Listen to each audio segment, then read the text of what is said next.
ઓમ શાંતિ 28/7/2026 આજના મીઠા બાબાના મધુર મહાવાક્ય. મીઠા બાળકો, તમારી બગડેલીને સુધારવા વાળા અર્થાત તકદીર બનાવવા વાળા એક બાપ છે, જે તમને નોલેજ આપીને તકદીરવાન બનાવે છે.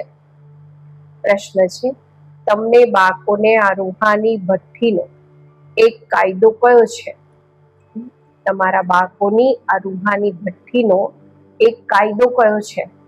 ઉત્તર છે, રૂહાની ભઠ્ઠીમાં અર્થાત યાદની યાત્રામાં બેસવા વાળાને ક્યારેય પણ આમ તેમના વિચારો નહીં ચાલવા જોઈએ. એક બાપને યાદ કરવાના છે. જો બુદ્ધિ આમ તેમ ભટકતી રહે છે તો ઝોકા ખાતા રહેશે, બગાસા આપશે. એનાથી વાયુમંડળ ખરાબ થાય છે, પોતાનું જ નુકસાન કરે છે. ગીત છે, દિલ કા સહારા ટૂટ ન જાય, બન કે નસીબા ટૂટ ન જાય. ઓમ શાંતિ. મીઠા મીઠા રૂહાની બાળકોએ ગીતના 2 અક્ષર સાંભળ્યા. બાળકોને સાવધાની મળે છે. આ સમયે જે પણ છે બધાની તકદીર બગડેલી છે, સિવાય તમારા બ્રાહ્મણોના. તમારી અત્યારે બગડેલાથી સુધરી રહી છે. બાપને કહેવામાં જ આવે છે તકદીર બનાવવા વાળા. તમે જાણો છો શિવ બાબા કેટલા મીઠા છે. બાબા અક્ષર ખૂબ મીઠો છે. બાપથી બધી આત્માઓને વારસો મળે છે. લૌકિક બાપથી બાળકોને વારસો મળે છે, બાકીને નહીં. અહીંયા બાળક કે બાકી બધા વારસાના હકદાર છે. બાપ ભણાવે છે આત્માઓને અર્થાત પોતાના બાળકોને. આત્મા સમજે છે અમે બધા ભાઈ ભાઈ છીએ. બરોબર બ્રધરહુડ કહેવામાં આવે છે ને. એક ભગવાનના બાળકો છે, પછી આટલા લડાઈ ઝઘડા કેમ? બધા આપસમાં લડતા જ રહે છે. અનેક ધર્મ, અનેક મતો છે, અને મુખ્ય વાત તો રાવણ રાજ્યમાં લડાઈ જ ચાલે છે, કારણ કે વિકારોની પ્રવેશતા છે. કામ વિકાર પર પણ કેટલા લડાઈ ઝઘડા થાય છે. એવા ઘણા રાજાઓએ લડાઈ કરી છે. કામના માટે ખૂબ લડે છે. કેટલા ખુશ થાય છે. કોઈની સાથે દિલ હોય છે તો મારી પણ દે છે. કામ મહાશત્રુ છે. ક્રોધવાળાને તો ક્રોધી જ કહેશે, લોભવાળાને લોભી કહેશે, પરંતુ જે કામી છે એના ઘણા નામ રાખેલા છે. એટલે કહેવામાં આવે છે, અમૃત છોડીને વિષ કેમ ખાઈએ? શાસ્ત્રોમાં અમૃત નામ લખી દીધું છે. બતાવે છે સાગર મંથન કર્યું તો અમૃત નીકળ્યું, કળશ લક્ષ્મીને આપ્યો. કેટલી કહાનીઓ છે. આમાં પણ મોટામાં મોટી વાત છે સર્વવ્યાપીની. ગીતાના ભગવાન કોણ અને પતિત પાવન કોણ? પ્રદર્શનીમાં મુખ્ય આ ચિત્રો પર સમજાવવામાં આવે છે. પતિત પાવન જ્ઞાનના સાગર અને એમનાથી નીકળેલી જ્ઞાન ગંગાઓ કે પાણીની નદીઓ કે સાગર. કેટલી સારી સારી વાતો સમજાવવામાં આવે છે. બાપ બેસી સમજાવે છે, મીઠા મીઠા બાળકો, તમને કોણે પાવન બનાવ્યા? બગડેલીને સુધારવા વાળા કોણ છે? તે પતિત પાવન ક્યારે આવે છે? આ ખેલ બનેલો છે. ગાવામાં પણ આવે છે, બગડેલીને બનાવવા વાળા એક તો સમજવામાં આવે છે. બરોબર રાવણ અમારું બગાડે છે, અમારી તકદીરને બગાડે છે. આ ખેલ છે હાર અને જીતનો. બાબા રાવણને પણ તમે જાણો છો, જેને ભારતવાસી દર વર્ષે બાળે છે. આ ભારતનો દુશ્મન છે, ભારતમાં જ દર વર્ષે બાળે છે. એમને પૂછો ક્યારથી બાળતા આવ્યા છો, તો કહેશે આ તો અનાદિ ચાલ્યું આવે છે, જ્યારથી સૃષ્ટિ શરૂ થાય છે. શાસ્ત્રોમાં જે વાંચ્યું સત સત કરતા રહે છે, તો સાચું સાચું બોલતા રહે છે. મુખ્ય ભૂલ છે ઈશ્વરને સર્વવ્યાપી કહેવા. બાપ આ નથી કહેતા કે આ કોની ભૂલ છે, આ ડ્રામામાં નોંધ છે. હાર જીતનો ખેલ છે. માયાથી હારે હાર અને માયાથી જીતે જીત. માયાથી કેવી રીતે હારીએ છીએ એ પણ સમજાવવામાં આવે છે. પૂરો અડધો કલ્પ રાવણ રાજ્ય ચાલે છે, એક સેકન્ડનો પણ ફરક પડી નથી શકતો. રામ રાજ્યની સ્થાપના અને રાવણ રાજ્યનો વિનાશ પોતાના સમય પર એક્યુરેટ ચાલે છે. સતયુગમાં તો લંકા હોતી નથી, એ તો બુદ્ધ ધર્મનો ખંડ છે.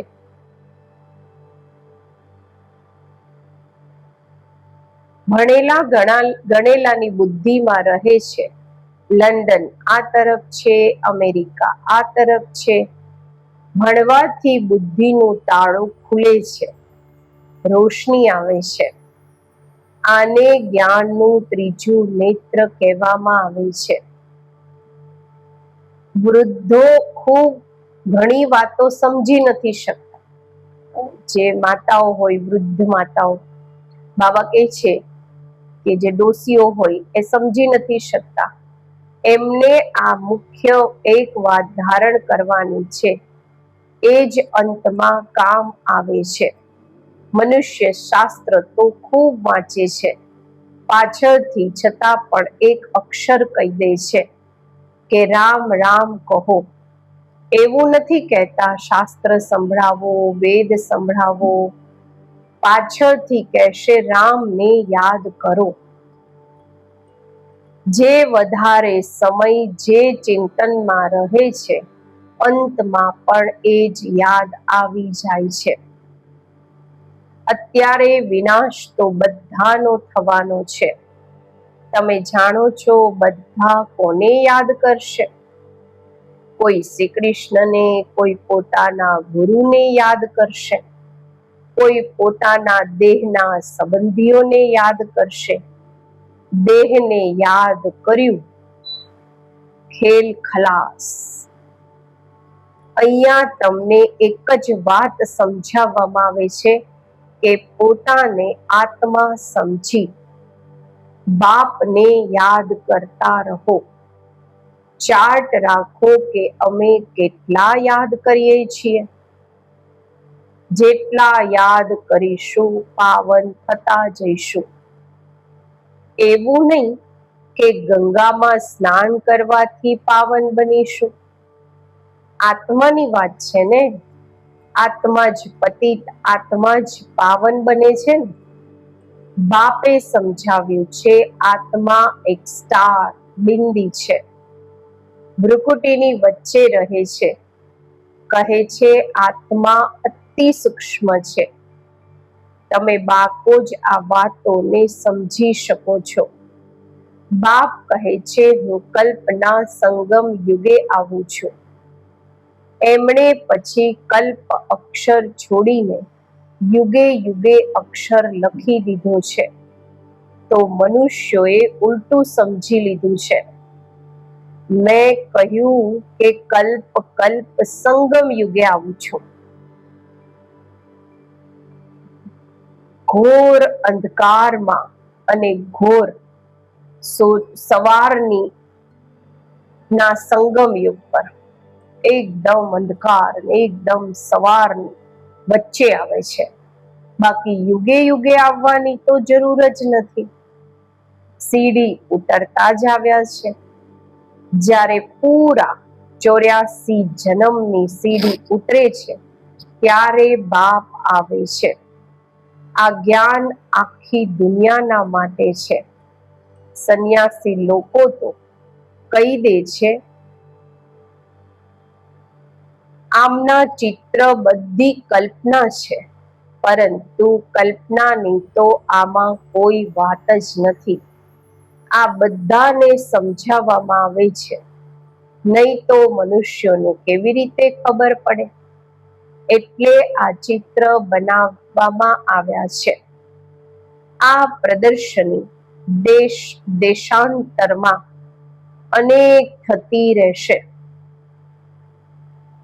બાપ કહે છે, ખૂબ ભારતવાસી બાળકો છે તો બધા બાળકોને અનેક ધર્મોનું આ ઝાડ છે.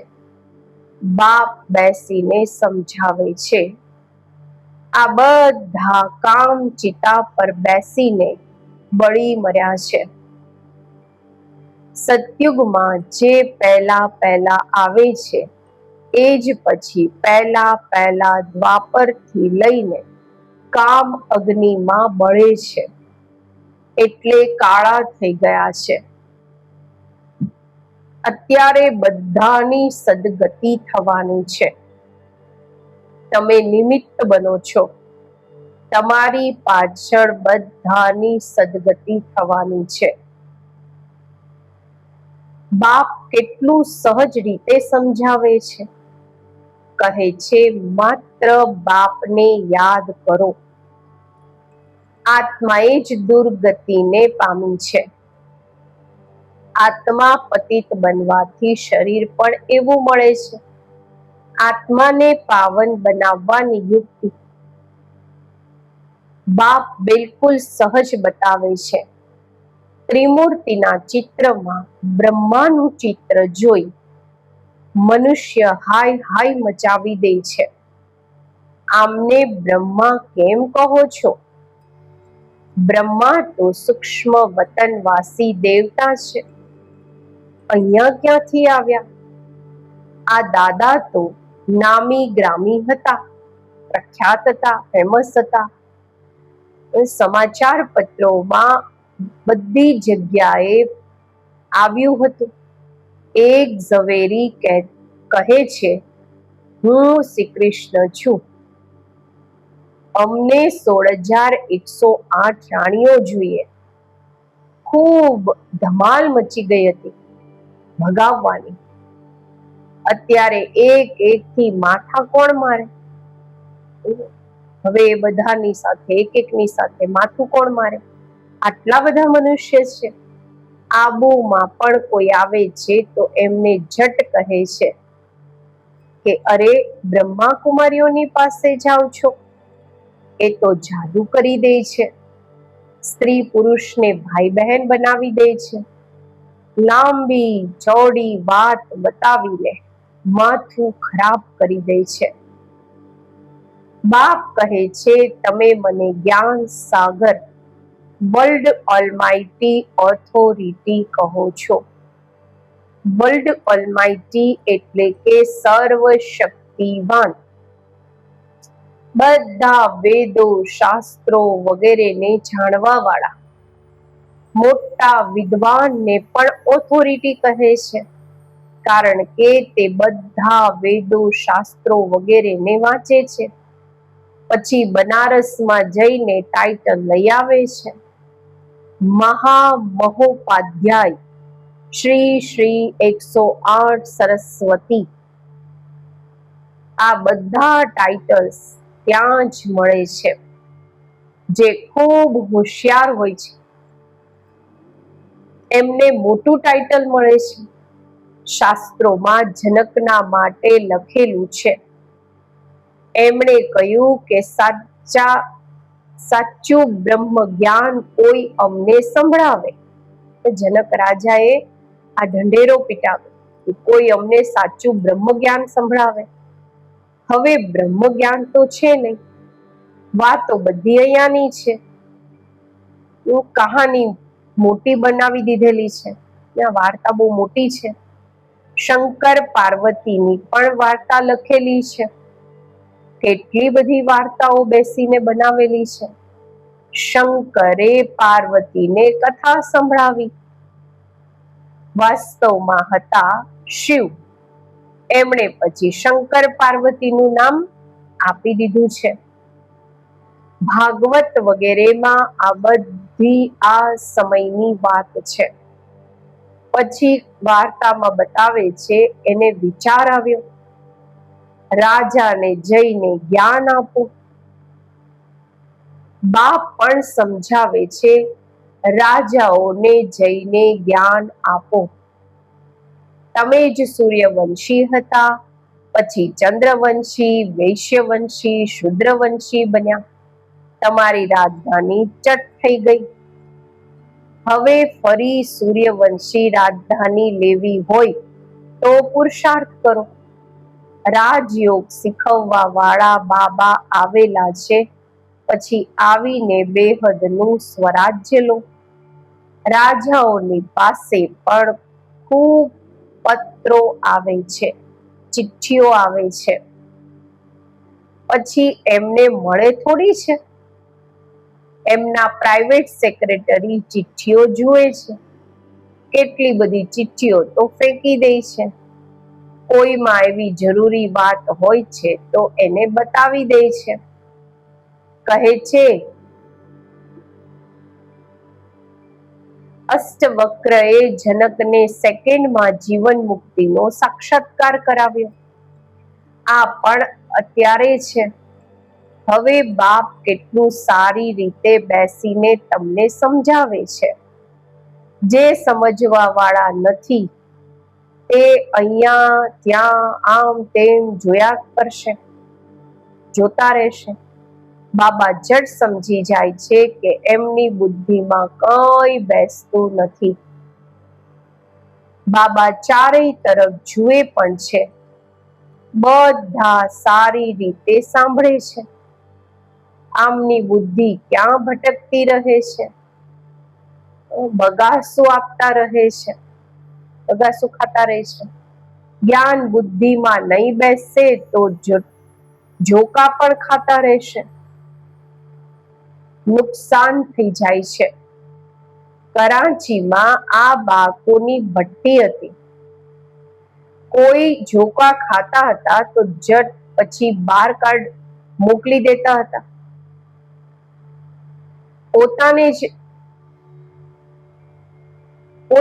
પોતાના જ બધા બેસતા હતા.